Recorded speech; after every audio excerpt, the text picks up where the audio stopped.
ఈరోజు ఉదయకాల దినాన ఒక అబ్బాయి ఫోన్ చేశాడు. చూసి తర్వాత సరే ఎన్నిసార్లు కాల్ చేశారు, ఇంపార్టెంట్ ఏమని కాల్ బ్యాక్ చేశారు. చేసిన తర్వాత అన్న నేను ఇట్లా వారం కిందట మీకు ఫోన్ చేశాను, ఒక వారం కిందట నేను భయంకరమైన పాపకు ఉచ్చులో పడి ఉన్నానన్న, మాది పలానా ప్రాంతం అన్న, తెలంగాణ ప్రాంతం నుంచి ఫోన్ చేస్తున్నానన్న అని చెప్పాడు. నాకు స్ట్రైక్ అయ్యింది. ఒక వారం కిందట అంటే రీసెంట్గా చేశాడు. తమ్ముడు గుర్తుంది చెప్పన్న. అదే అన్న మీరు మాట్లాడిన తర్వాత అంతా బాగానే ఉందన్న, కొన్ని వారాలు కొన్ని డేస్ వరకు బాగా పవిత్రంగా పరిశుద్ధంగా ప్రార్థన చేసుకుంటూ దేవుల్లో భక్తిలో ఎదుగుతున్నానన్న. ఈరోజు ఆదివారం అన్న, నిన్న రాత్రి నిన్నటి దినాన గతించిన కాలంలో మర పాపంలో పడిపోయానన్న. అన్న ఏం చేయాలో అర్థం కావట్లేదన్న, అన్న బాధ వేసిన ప్లీజ్ అన్న. ఏడుస్తున్నాడు. ఏడు మొదలెట్టాడు. ఇప్పుడు నాకు ఆదివారం, ఇప్పుడు నేను అబ్బాయిని కూర్చోబెట్టి ఓదార్చి లేదంటే మాట్లాడేంత టైం లేదు, అంత పరిస్థితులు, ఎందుకంటే పరిచయం ఉంది కదా. సరే తమ్ముడు నేను తర్వాత ఫోన్ చేస్తాను, తర్వాత కాల్ చేయన్న. ఎన్ని గంటలు చేయమంటారన్నా? సరే ఈవినింగ్ అట్లా చేస్తానన్నా. సరే ఇప్పుడు మందిరానికి వెళ్తున్నావా అంటే లేదన్నా వెళ్ళబుద్ధి కావట్లేదన్నా. ఎలా వెళ్ళమంటావన్నా అని అన్నాడు. అర్థం కలదా? మందిరానికి ఎలా వెళ్ళమంటావన్నా? ఎందుకన్నా? ఇప్పుడే కదన్నా చెప్పాను నా పరిస్థితి, నా గోడు ఇది, నా బాధ ఇది. మందిరానికి వెళ్ళబుద్ధి కావట్లేదు, మందిరానికి పోబుద్ధి కావట్లేదు, మనసే రావట్లేదు అన్న. ఏ ముఖం పెట్టుకొని వెళ్ళమంటావన్నా దేవుని సన్నిధి అని అన్నాడు. అప్పుడు నేను అన్నా అలా మనసులో ఏం పెట్టుకోకు, ఫస్ట్ వెళ్ళి స్నానం చేసి ప్రశాంతంగా మందిరంకి వెళ్ళి కూర్చో, తర్వాత మాట్లాడదాం అని చెప్పా. మీకేమైనా అర్థమవుతుందా? నేను ఎందుకు ఈ మాట చెప్పానంటే, నిజంగా ఆత్మీయుడు, నిజంగా భక్తిపరుడు, నిజంగా క్రైస్తవుడు తెలిసి కానీ తెలియక కానీ తప్పు చేసినా, పాపం చేసినా, దేవునికి అవిధేయమైన పని చేసినా, దేవుని సన్నిధికి దేవుని చిత్తానికి దూరమైన వ్యర్థమైన పని చేసినా ఆ ఆత్మీయుడు కుంగిపోతాడు, నీరు గారిపోతాడు, మందిరానికి రాబుద్ది కాదు. యవనసులు సర్వసాధారణంగా పాపంలో పడినప్పుడు, రొచ్చులో పడినప్పుడు జనరల్గా నిజంగా నేను ప్రార్థన చేసుకోలేను, నిజంగా నేను దేవుని సన్నిధిలో విజ్ఞాపన చేయలేను, ప్రార్థన చేసుకోలేను. నా జీవితంలో కూడా నేను అనుభవించా. నేను ఇలాంటి శోధనలు కూడా వెళ్ళా. ఏంటి ఆ శోధనలు? నేను తప్పు చేశాను కాబట్టి, పాపం చేశాను కాబట్టి, దేవుని చిత్తానికి వ్యతిరేకంగా ఉన్నాను కాబట్టి, దేవుని చిత్తానికి వ్యతిరేకంగా ఉన్నావు కాబట్టి ప్రార్థన చేసినా నా ప్రార్థన వినపడదు, దేవుడు వినడు, అంతేనే కదా. కాబట్టి ఎందుకు మందిరానికి వెళ్ళడం అని మనస్ఫూర్తిగా ప్రార్థన చేసుకోలేకపోయేవాడిని, మనస్ఫూర్తిగా ఆయన సన్నిధిలో వెళ్ళలేకపోయేవాడిని. అయితే కాలం మారిన తర్వాత దేవుడు నాతో ఒక వాక్యం ద్వారా, ఒక మాట ద్వారా మాట్లాడు. ఆ మాట నా జీవితంలో ఇంచుమించు నా 10 years, ఈరోజు 11th year అంటే ఇయర్, ఈ 11వ సంవత్సర ఆత్మీయ యాత్రలో నేను దేవునికి దూరమైన, దేవునికి అసహ్యమైన పరిస్థితుల్లో ఉన్నప్పటికీ తిరిగి మళ్ళా దేవుని పాదాలు పట్టుకోవడానికి మనసు బాగుండదు. నిజమే, తప్పు చేశాం, పాపం చేశాం, నిజమే, మనసు రాదు, ప్రార్థన చేయబుద్ధి కాదు, మందిరానికి వెళ్ళబుద్ధి కాదు. వాస్తవమా కదా? మనసు బాగాలేదు, దేవుని తప్పు చేసాము, ప్రార్థన చేయబుద్ధి కాదు, ఇంకెందుకులే చేయడం, ఇంకెందుకులే వెళ్ళడం అని అనిపించదు. మీకు ఎప్పుడన్నా అనిపించలేదా? అనిపిస్తుంది బోల్డ్ అండ్ సార్. అలా అనిపించినప్పుడు మందిరం మానేస్తాం, మెల్లమెల్లగా ప్రార్థన చేయడం మానేస్తాం, మెల్లమెల్లగా వాక్యం చదవడం మానేస్తాం. అలా మానేసి మెల్లమెల్లగా దూరం అయిపోతాం. దూరం అయిపోయిన తర్వాత చిన్నగా వాళ్ళనే బ్యాక్ స్లైడ్ క్రిస్టియన్స్ అంటారు. అంటే వెనకబాటు పడిపోయిన, మొదటి ప్రేమను మర్చిపోయిన, వెనకబడిపోయినటువంటి క్రైస్తవులు. అలా వెళ్ళిపోయి చివరికి భ్రష్టత్వంలోకి వెళ్ళిపోతారు. అలా వెళ్ళిపోకుండా ఉండాలంటే ఎప్పుడు గుర్తుపెట్టుకోండి, మన ఫీలింగ్స్ మీద, మన భావోద్రేకాల మీద ఇలా అనిపించింది కాబట్టి నేను వెళ్ళట్లేదు మందిరానికి, లేదా నేను ఇలా తప్పు చేశాను కాబట్టి, ఇలా ఉన్నాను కాబట్టి దేవుడు నన్ను క్షమించడేమో, దేవుడు నా ప్రార్థన వినడేమో, నేను మందిరానికి వెళ్ళడం కరెక్ట్ కాదు, ఎందుకంటే రొచ్చులో పడి ఉన్నాను అనే ఉద్దేశంతో మందిరం రాకుండా, ప్రార్థన చేయకుండా, వాక్యం చదువుకోకుండా వెనకపడే క్రైస్తవులను, యవనస్తులను, ప్రాముఖ్యంగా యవనస్తులను బోల్డ్ అంతమంది చూశా. ప్రాముఖ్యంగా హైదరాబాదు, చెన్నై, బెంగళూరు, పెద్ద పెద్ద పట్టణాల్లో, సిటీలో ఉంటారు కదా. ఇంకా వీకెండ్స్ వచ్చినప్పుడు ఐటీ కంపెనీలో కానీ కొంతమంది పార్టీలకు వెళ్తారనమాట. ఎందుకు విషయం చెప్తారంటే, ఇప్పుడు క్రైస్తవుడు దేవుడు నమ్ముకున్న పిల్లలు వెళ్ళిన తర్వాత ఇంకా వీకెండ్స్ అంటే ఫ్రైడే నైట్, సాటర్డే నైట్ కొంచెం పబ్బుల్లో లేదంటే తెలుసో తెలియకో తిరిగిన తర్వాత ఇంకా ఆదివారం మందిరానికి వెళ్ళాలి. ఎవ్రీ సండే వెళ్ళేవాడు. కానీ ఎందుకో తెలియదు, ఫ్రెండ్స్ ప్రోత్సాహాన్ని బట్టో బలాన్ని బట్టో వెళ్ళి రోజులో పడ్డాడు. ఇప్పుడు వస్తాడు మందిరానికి? రాడు. సో మళ్ళీ వచ్చే ఆదివారం, మళ్ళీ తర్వాత మెల్లమెల్లగా ఎనికడిపోతారు. వాస్తవానికి అలా ఎనుకడిపోయి దిగజారిపోయిన క్రైస్తవులు బోల్డ్ ఎంతమంది. ఈరోజు ఉదయకాల దినాన్ని ఎందుకు ఎవరు నా ఫోన్ చేస్తానే ఈ మాట మీద పంచుకోవాలనిపించింది. ఏంటి ఆ మాట తెలుసా? జనరల్గా సాతాను యవనస్తులు పట్టుకొని ఎనికి లాగాలని ప్రయత్నం చేస్తాడు, కృంగదీయాలని ప్రయత్నం చేస్తాడు.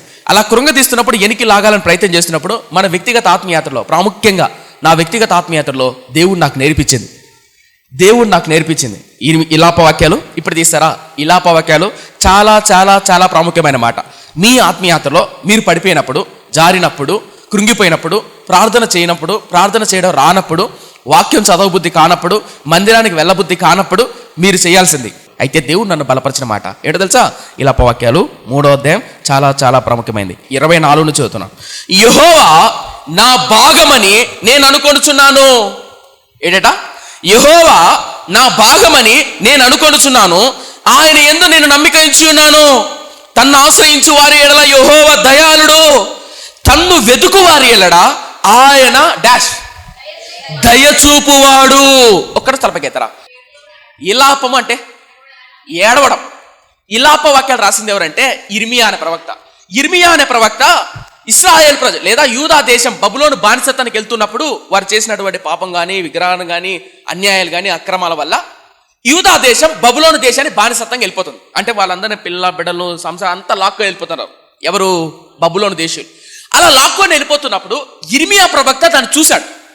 అంతకు ముందే చూశాడు. దర్శనాల ద్వారా, కళల ద్వారా వాక్యాన్ని చెప్పి హెచ్చరించాడు. ఏమని? బబులోను దేశం రాబోతుంది, కీడు రాబోతుందయ్యా, మారండయ్యా, మారు మనసు పొందండయ్యా, రాజులారా, యాజకులారా అని పెద్దలందరూ గోజాడాడు. ఎవరు? ఇర్మియా. కానీ ఇర్మియాని ఏం చేశారు? వాళ్ళు బోండాలతో కొట్టి భయంకరంగా హింసించారు. నువ్వు సేవకుడు కాదు, నువ్వు ప్రవక్తవు కాదని తిట్టారు, రాళ్లతో కొట్టారు, పస్తులు పెట్టారు, జైలు వేశారు, బందీలు వేశారు, ఒక్క మాటలు చెప్పాలంటే సెప్టిక్ ట్యాంకులు వేశారు. ఎవరిని? ఇర్మియా. అలా ఇర్మియా చేసినప్పటికీ ఇర్మియా బోధించేవాడు. బోధించే వినకపోయేసరికి బబులోను దేశం వచ్చింది, మొత్తం లాక్కెళ్ళిపోయింది. అప్పుడు ఇర్మియా కళ్ళతో చూస్తున్నాడు. మీ కళ్ళకు అర్థం చెప్తా. మీ కళ్ళ ముందు మీ బిడ్డలు, మీ కళ్ళ ముందు మీ భర్త, మీ కళ్ళ ముందు మీ భార్య ఒంట్లో, ఉదాహరణ చెప్తున్నా సుమా, ఒంట్లో పురుగులు బట్టి పాకుతూ నరకం అనుభవించలేక ఏడుస్తున్నాడు అనుకో, రోగం గరుస్తుడే, గడ్డలు గట్టి. అప్పుడు ఏమనుకుంటారు చెప్పండి? ఈ నరకం కంటే ఈయన వెళ్ళిపోతే బాగుంటుంది అంటారా? అట్లా దానికన్నా దారుణమైంది. ఎందుకు తెలుసా? బబులోను దేశం యూదా దేశానికి వచ్చినప్పుడు ఆడపిల్ల వాళ్ళని పట్టుకొని వెళ్ళి, పురుషులను పట్టుకెళ్ళి చంటి బిడ్డలు బండకేసి కొట్టేవాళ్ళు. అందుకనే కీర్తనకారుడు రాస్తాడు, చంటి పిల్లలు ఏం చేసేవాళ్ళు? బండకేసి కొట్టేవాళ్ళు. గర్భిణీ స్త్రీలు చేసేవాళ్ళు, ఆమె చంపేసేవాళ్ళు. ఎందుకు చంపేవాళ్ళు? గర్భిణీ స్త్రీలు స్పీడ్గా నడవలేరు, త్వరగా నడవలేరు. ఇప్పుడు 1000 కిలోమీటర్లు నడవాలి వీళ్ళు. ఎవరు? యూదా దేశ ప్రజలు. ఇప్పుడు బానిసల్ని ఎలా దోచుకోవచ్చాం? చైన్లు కట్టి, గొలుసులు కట్టి. ఎందుకు? మధ్యలో తిరగబడతారేమో అని. వాళ్ళ దగ్గర ఆయుధాలు లేకుండా నగ్నంగా, అర్ధనగ్నంగా ఇట్లా చేతులు గొలుసులు కట్టి, కాడి కట్టి ఈడ్చుకుంటా బానిసగా తీసుకొస్తారు. అర్థం కాలేదు? అర్థమైందా? ఇప్పుడు అలా బానిసగా కొన్ని 1000 కిలోమీటర్లు నడుస్తున్నప్పుడు గర్భిణీ స్త్రీలు నడవలేరు, చిన్నపిల్లలు నడవలేరు. మధ్యలో వాళ్ళకు భోజనాలు, ఈ సరుకులు, నీళ్లు ఇన్ని కావాలంటే యానికి తెచ్చి పెడతారు. కాబట్టి చిన్నపిల్లలు చంపేస్తారు, గర్భిణీ స్త్రీలను చంపేస్తారు. ఇవంతా ఎవరు చూస్తున్నారు? ఇర్మియా చూస్తాడు కళ్ళతో.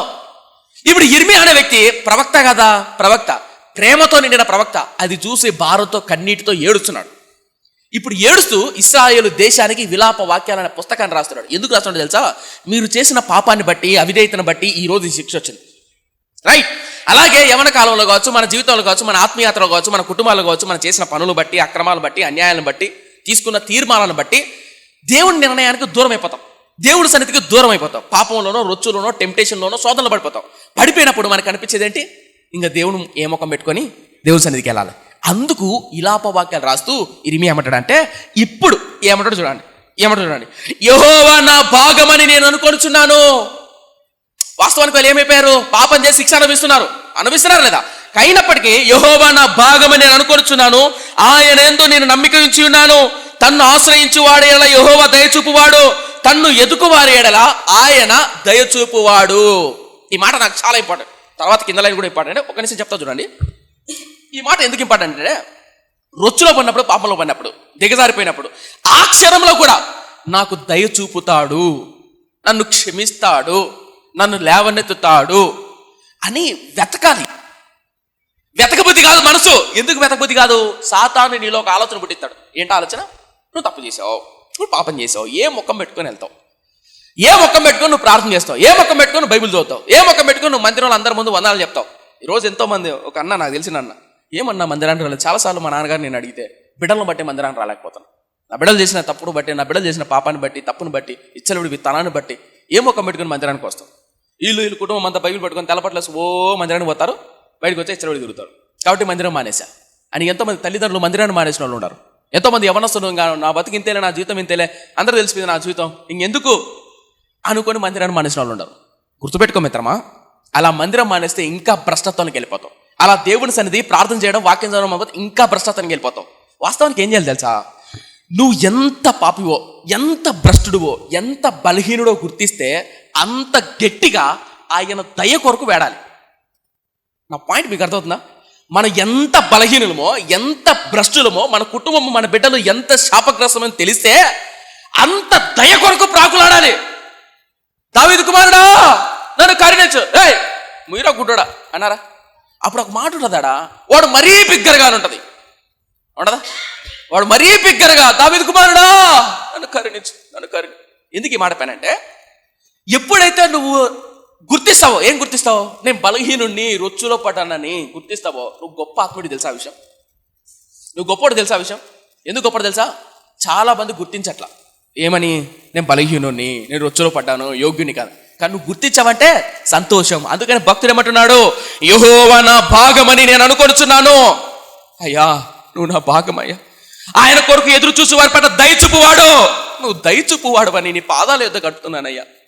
నీ నీతిమంతుడని రాలా, దయ చూపిస్తావని వస్తున్నా. నువ్వు నన్ను ఆశీర్వదిస్తావని రాలా, నువ్వు దయ చూపిస్తావని వస్తున్నా. నువ్వు నన్ను కనికరిస్తావని వస్తున్నా. అర్థం కదా?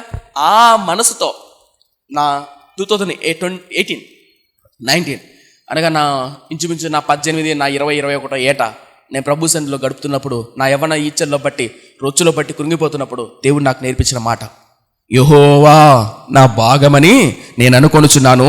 తన్ను ఆశ్రయించువాడి ఎడల యెహోవా దయాళుడు. ఆశ్రయించాలి. ఆశ్రయించే మనసు రాదు. సాతాను నీలో పుట్టిస్తాడు ఆ ప్రేరేపణ, మాట వినడం. కానీ నువ్వేం చేయాలి? ఆశ్రయించాలి. తర్వాత లైన్, తన్ను వెదుకు వారి ఎడల ఆయన దయచూపువాడు. 26వ వచనం, నరులు ఆశ కలిగి యెహోవా అనుగ్రహించు రక్షణ కొరకు ఓపికతో కనిపెట్టుకొనుట మంచిది. ఓపిక ఉండదు అప్పుడు, జనరల్గా ఉండదు. రాసి పెట్టుకొని చెప్తాను సీరియస్ అని. ఓపిక ఉండదు ఎప్పుడు? మన పాపంలో పడినప్పుడు, దేవుని దూరం అయిపోయినా ఓపిక ఉండదు. రాబుద్ధి కాదు, కూర్చోబుద్ధి కాదు, చదవబుద్ధి కాదు, ప్రార్థన చేయబుద్ధి కాదు. కానీ భక్తుడు ఏమంటున్నాడు? ఆ టైంలో ఓపికతో కనిపెట్టుకున్నాడు ధన్యుడు. నేను అందుకని చెప్పా, మందిరానికి రాబుద్ధి కాలేదు, మందిరం మానేసి, ఈరోజు ఆదివారం కదా ఏం వెళ్తాంలే, రొచ్చులో పడ్డాను, పాపం చేశాను, బాగోదు. ఒకవేళ మీ ఆత్మీయ జీవితంలో మీ తోటి విశ్వాసులు, తోటి అక్క, తోటి తమ్ముడు, తోటి చెల్లి మందిరం రాకుండా అమ్మాయికో అబ్బాయికో చాటింగ్లో, లేదంటే కుటుంబాల సమస్యలో, భార్య భర్త మధ్య గొడవలో ఏదైనా వచ్చిందనుకో, ఒకవేళ వాళ్ళు పర్సనల్గా మీతో చెప్పుకున్నారనుకో, అందుకని రాలేకపోతున్నాను అక్క మందిరానికి అని, అప్పుడు మీరేం చేయాలా? 10 మందికి దండోరు వేయకూడదు. వాళ్ళ జీవితంలో ఇలా జరిగింది తెలుసా, వాళ్ళ ఇంటి కొట్టాడంట తెలుసా అని 10 మందికి ఎత్తారు వీళ్ళు. అట్ట వేయకూడదు. నువ్వు నిజమైన స్పిరిచువల్ ఆత్మీయమైన పర్సన్ అయితే నీ భారాన్ని పంచుకోవాలి. పరిశుద్ధాత్మ దేవుడు ప్రేరేపించాడు ఈ భారం మీతో పంచుకోవాలని. ఎందుకు తెలుసా? చాలా మంది ప్రార్థన మానేస్తారు, చాలా మంది భక్తి చేయడం మానేస్తారు, చాలా మంది వాక్యం చదవడం మానేస్తారు. ఎందుకు మానేస్తారు? పాపం చేశాం. ఏం చేసాం? పాపం చేశాం కాబట్టి, దేవుని దూరమయ్యాం కాబట్టి మానేస్తారు. కానీ దేవుడు ఏమంటున్నాడు? ఇర్మియా ఏమంటున్నాడు? యెహోవా నాకు భాగమని నేను అనుకొనుచున్నాను. నేను కూడా నా యవ్వన కాలంలో అలా రొచ్చులో పడినప్పుడు ఏమనుకున్నాను తెలుసా? అయ్యా నువ్వు దయ చూపుతావని నీ మందిరానికి వస్తున్నా. నీతిమంతునని రావట్లే, నీతిమంతునని రావట్లే, నువ్వు నన్ను ఆస్తిస్తావానో దీవిస్తావని రావట్లే, మరి దయ చూపుతావనయ్యా, తిరిగి నన్ను లేవనెత్తి నా భవిష్యత్తును కడతావనయ్యా. ఈ మనసు కావాలి. నా పాయింట్ మీకేమైనా అర్థందా? ఇప్పుడు ఈ దయ చూపుతాడు అని తెలిస్తే ఆ వ్యక్తి మందిరానికి వస్తాడు రాదా? ఇప్పుడు గుడ్డివాడిని అడిగాడు, మూయిరా గుడ్డోడా అని. కానీ ఆ గుడ్డోడు మరలా గట్టిగా అరిచాడు, దావీదు కుమారుడా నన్ను కరుణించయ్యా, దావీదు కుమారుడా నన్ను కరుణించయ్యా. అంటేనే ప్రభు వచ్చాడు, ఏం కావాలమ్మా? అర్థమవుతుంది చెప్పేది. ఇప్పుడు కింద మాట్లాడా చూద్దాం. ఓపికతో కనిపెట్టుకుని 26వ వచనం, నరుల ఆశ కొలది యెహోవా అనుగ్రహించి రక్షణ కొరకు ఓపికతో కనిపెట్టుకునుట మంచిది. యవ్వన కాలమున కాడి మోయుట నరునికి మేలు, అతని మీద దాన్ని మోపినవాడు యెహోవాయే. తర్వాత లైను నాకు ఇష్టమైన లైను, చాలా చాలా చాలా ఫేవరెట్. గనుక అంటే యెహోవా కాడి మోపుతాడంట, అది యెహోవాకి ఇష్టమందంట, యవనస్తుల మీద మోపుతాడా? గనుక అతడు ఏం చేయాలి? అతడు ఒంటరిగా కూర్చుండి మౌనముగా ఉండవలెను, నిరీక్షణ ఆధారము కలుగునేమో అని అతడు బూడిదలో మూతు పెట్టుకొనవలెను. అతడు తన్ను కొట్టువాని తట్టు తన చెంప తిప్పవలెను. ఏంటంటే తన్ను కొట్టువాని తట్టు తన చెంప తిప్పవలెను. అతడు నిందతో నింపబడవలెను. అంటే ఏంటి? తప్పు చేసాం వాస్తవమే, ఆయన కొడతాడనో, ఆయన అవమానిస్తాడనో, ఆయన వెలివేస్తాడనో మందిరం వెళ్ళకోకుండా మానేయడం కాదు. వెళ్ళు. ఎక్కడికి వెళ్ళాలి? మందిరానికి, దేవుని సన్నిధికి వెళ్ళు. ఆయన కొడతాడా? నీ తండ్రే కదా. కొట్టువానికి ఆయన చెంప అప్పగి చూపించాలయ్యా. ఎందుకు ఈ మాట పైనంటే, తప్పు చేసావని దూరం వెళ్ళడం కాదు, ఆయన దగ్గరికి వెళ్ళు. ఆయన కొట్టాడు అనుకో, ఏం చేయాలంట? చెంప అప్పగించయ్యా. నీ తండ్రి ప్రాణం తీయడు. కొట్టిన తండ్రి ఒకవైపు వాత్సల్యం చూపుతాడు. అంత గొప్ప దేవుడు మన దేవుడు. కానీ చాలా మంది చేస్తారు తెలుసా? మందిరం మానేస్తారు, బైబిల్ చదవడం మానేస్తారు. ఆ మనస్సాక్షి దోషారోపణ చేస్తుందిలే, ఇది పైకి చదివాం అనుకో గుచ్చు గుణపాలతో గుచ్చుకుంటుంది అనమాట. ఈ మందిరానికి వెళ్ళామనుకో ఇక పాస్టర్గా వదిలిందే వదలకుండా చెప్తా ఉంటారు మన గురించి. ఎందుకు మందిరానికి వెళ్ళడం, మందిరం మానేసే వాళ్ళు కూడా ఉన్నారు లేరా? చదవడం మానేసే లేరా? ఉన్నారు. కానీ బైబిల్ చెప్తుంది తెలుసా, అలా ఉండొద్దు నాయన, అలా ఆగిపోవద్దు నాయన. ఏం చేయాలి? రావాలి, ఆయన మందిరానికి రావాలి, ఓపికతో కనిపెట్టుకోవాలి, ఆయన సన్నిధిలో కూర్చోవాలి. వస్తారా? ఇక మీదట వచ్చి మీ తోటి ఆత్మీయులు, తోటి సహోదరులు ఎవరున్నా ఈ మాటలు చెప్పినప్పుడు దయచేసి భారంతో పంచుకోండి. ఏం పంచుకోవాలి? అమ్మా అలా చేద్దామా, అది కరెక్ట్ కాదు, ఇదిగో యెహోవా. ఒకవేళ నువ్వు పడ్డావు, మీ కుటుంబంలో సమస్యలు ఉండొచ్చు, ప్రతి కుటుంబంలో సమస్యలు ఉంటాయి. భార్యాభర్త మధ్య గొడవ జరిగిండొచ్చు, ఇరుగు పొరుగు వాళ్ళు పెద్ద నీ బిడ్డలు ఏదో ఇట్లా పాపిష్టి పని చేశారు, నువ్వేమో పెద్ద బైబిల్ పడుకుని పోతున్నావు అని అన్నీలే. ఆయన కొట్టనీలే, నీ తండ్రి కదా, నీకోసం ప్రాణం పెట్టాడు కదా, తిరిగి లేవనెత్తాడా? తిరిగి పాడైపోయిన నీ బిడ్డలకు బాగు చేయడా? చెప్పండి. చేస్తాడు. మరి ఎందుకు రావట్లే? తప్పుడు అభిప్రాయం. ఎందుకంటే సాతాను పుట్టిస్తాడు ఆలోచన. ఏంటి ఆలోచన అంటే, ఇంకెందుకులే, అయిపోయింది ఇంకా మన జీవితం. కాదు మిత్రమా, నా యవ్వన కాలంలో ఇందాక చూపించాను కదా 2021, అంతకుముందే దేవుడు నాతో ఈ మాట మాట్లాడు. ఈ వాక్యాన్ని ఆధారం చేసుకొని నా దేవుడు కొట్టినా పర్వాలేదు, నేను మాత్రం ఆయన సన్నిధి వెళ్లకుండా మానను, ఆయన వాక్యం చదవకుండా మానను, ఆయన సన్నిధిలో ప్రార్థన చేయకుండా మానను. ఇది తీర్మానం. అంటే అనిపించదు మనసుకు, అయితే అనిపించదు. అర్థమైందా? రైట్. సో తీర్మానం చేసుకుంటారా?